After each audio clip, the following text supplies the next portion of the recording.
8 मई 2022 America के एक शांत मोहल्ले में दोपहर की गर्म हवा मुश्किल से बह रही थी, लेकिन उसी सन्नाटे में कुछ ऐसा हुआ जिसने पूरे शहर को हिला दिया। एक नंगे पैर आदमी, सड़क पर लगा एक चेतावनी शंकु और अचानक पहुंचे पुलिस अधिकारी। पहले लगा एक साधारण पूछताछ होगी, पर कुछ ही मिनटों में सड़क पर खड़े वो अधिकारी और वो आदमी एक ऐसे संघर्ष में बंध गए जिसे किसी ने सोचा भी नहीं था। संघर्ष इतना तेज, इतना अनियंत्रित कि उसी दौरान एक पुलिस अधिकारी खुद घायल हो गया और पूरा माहौल अफरा तफरी में बदल गया। वो आदमी बार बार चिल्ला रहा था, मदद करो, मैं कुछ गलत नहीं कर रहा, और अधिकारी उसे काबू में लाने के लिए कोशिश पर कोशिश कर रहे थे। ये पूरी घटना कैमरे में कैद हुई, लेकिन कैमरा सिर्फ दृश्य दिखाता है, उसके पीछे की कहानी नहीं। आज हम उसी कहानी को खोलेंगे, डस्टिन आर्च ब्लैक की कहानी, और उस दोपहर की जो अचानक बेकाबू हो गई। दोपहर का समय था, मौसम गर्म था, पर सड़कें लगभग खाली। एक कॉल पुलिस कंट्रोल रूम में आती है। एक आदमी नंगे पैर सड़क के बीच में घूम रहा है और ट्रैफिक को रोकने वाले शंकु हटा फेंक रहा है। पुलिस को ये मामूली गड़बड़ी लगती है। वे सोचते हैं, चलो जाकर देख लेते हैं, शायद आदमी मदद चाहता हो। कुछ ही देर में अधिकारी उस जगह पहुंचते हैं। उनके सामने खड़ा था 35 वर्षीय डस्टिन आर्च ब्लैक। दुशाले जैसे बिखरे बाल, सांस भारी, जैसे किसी से बातचीत करना चाहता हो पर खुद भी उलझा हुआ हो। अधिकारी उसके पास आराम से जाते हैं। शुरुआत में माहौल शांत है, एक सादा सी बातचीत शुरू होती है। सब ठीक है, आपको किसी मदद की जरूरत है। लेकिन जैसे जैसे बातचीत आगे बढ़ती है, अधिकारी समझते हैं कि ब्लैक कुछ छिपा रहा है या शायद बताना नहीं चाहता। सवाल बढ़ते हैं, अधिकारियों का अंदाज थोड़ा सतर्क हो जाता है। ब्लैक का जवाब थोड़ा टालने वाला, और फिर उस क्षण से कहानी मोड़ लेती है जब अधिकारी उससे पहचान पत्र मांगते हैं। यह वही क्षण था जहां से सब कुछ बिखरना शुरू हुआ। डस्टिन ब्लैक सड़क के किनारे खड़ा, नंगे पैर, बेचैन सा, पर अपनी जगह से हिलना नहीं चाहता था। अधिकारी उसे शांत आवाज में समझाते हैं, देखिए, हमें बस ये जानना है कि सब ठीक है या नहीं।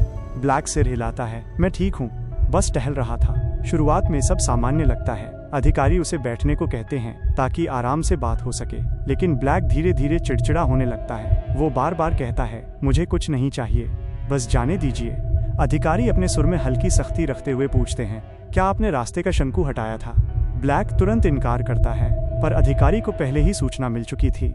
उनके चेहरे पर शक साफ दिखने लगता है। और फिर आता है वो सवाल जिसने पूरे माहौल का तापमान बदल दिया, कृपया अपना पहचान पत्र दिखाइए।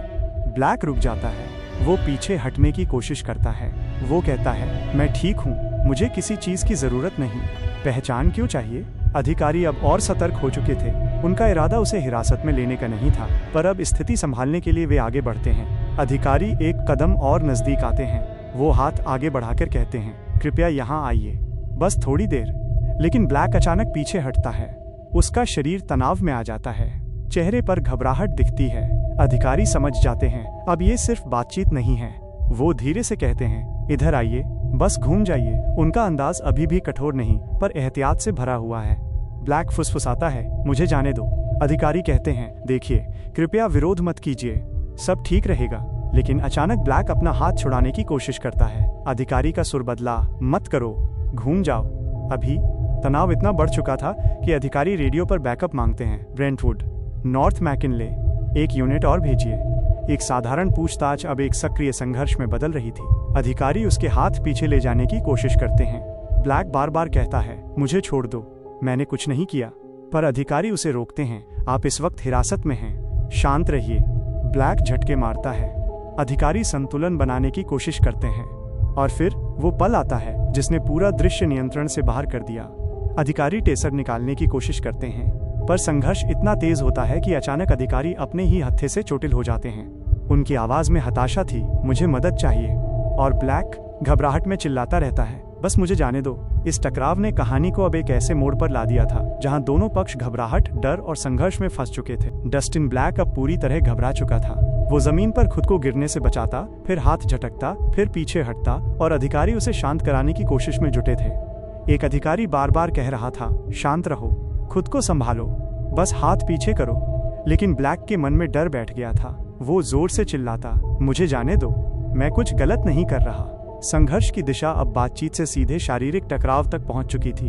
अधिकारी पकड़ मजबूत करते हैं। ब्लैक शरीर मोड़कर छुड़ाने की कोशिश करता है और दोनों तरफ से जद्दोजहद चलती रहती है। अचानक एक जोर का झटका लगता है। अधिकारी टेसर निकालने की कोशिश करते हैं, पर भागदौड़ में संतुलन बिगड़ता है और एक तेज आवाज सुनाई पड़ती है, अधिकारी दर्द में चीख उठते हैं, मुझे मदद चाहिए, तुरंत बैकअप भेजो। उनकी आवाज कांप रही थी, स्पष्ट था वो खुद घायल हो चुके थे।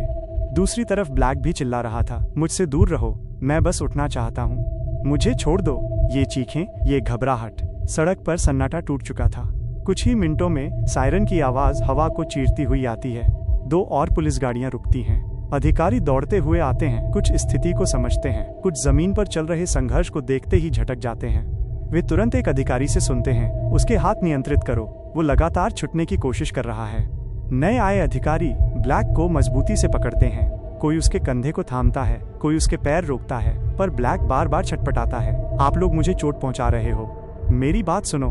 उसकी आवाज में डर साफ था। वो घबराहट में बार बार कह रहा था, कोई मेरी मदद करो। अधिकारी उसे शांत करने की कोशिश करते हैं, हम कोशिश कर रहे हैं, लेकिन तुम स्थिर रहो। पर संघर्ष इतना लंबा हो चुका था कि अधिकारी भी थकने लगे थे। एक अधिकारी जोर से सांस लेते हुए कहता है, हमें और यूनिट चाहिए, तुरंत।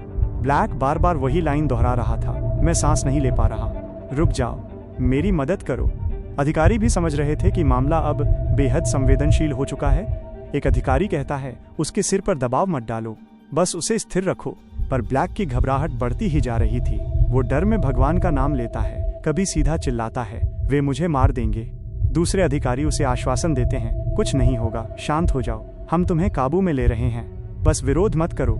लेकिन तनाव इतना बढ़ गया था कि हर सेकंड स्थिति बदलती जा रही थी। चारों ओर अफरा तफरी थी।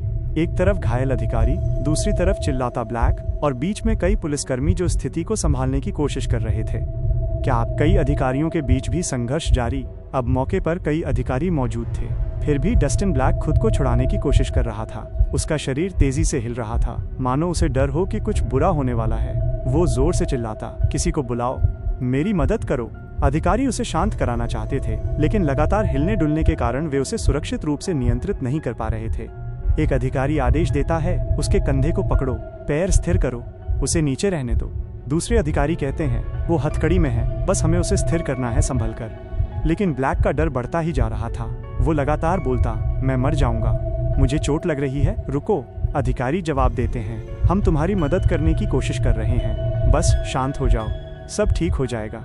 पर माहौल बेहद तनावपूर्ण था। एक तरफ थके हुए अधिकारी और दूसरी तरफ डरा हुआ ब्लैक, जो समझ नहीं पा रहा था कि उसे काबू में क्यों किया जा रहा है। कुछ और अधिकारी वहां पहुंचते हैं। किसी ने कंधों को पकड़ा, किसी ने पैरों को संभाला, और बहुत मुश्किल के बाद ब्लैक को आखिरकार पूरी तरह नियंत्रित किया जाता है। एक अधिकारी बोलता है, हमें एक बंद वाहन चाहिए अभी। थोड़ी देर बाद जाली वाला पुलिस वाहन आता है। उसमें ब्लैक को धीरे धीरे उठाकर बैठाया जाता है।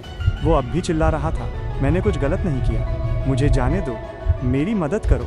अधिकारी उसे बार बार शांत करते हैं, सब ठीक है, बस गाड़ी में बैठो।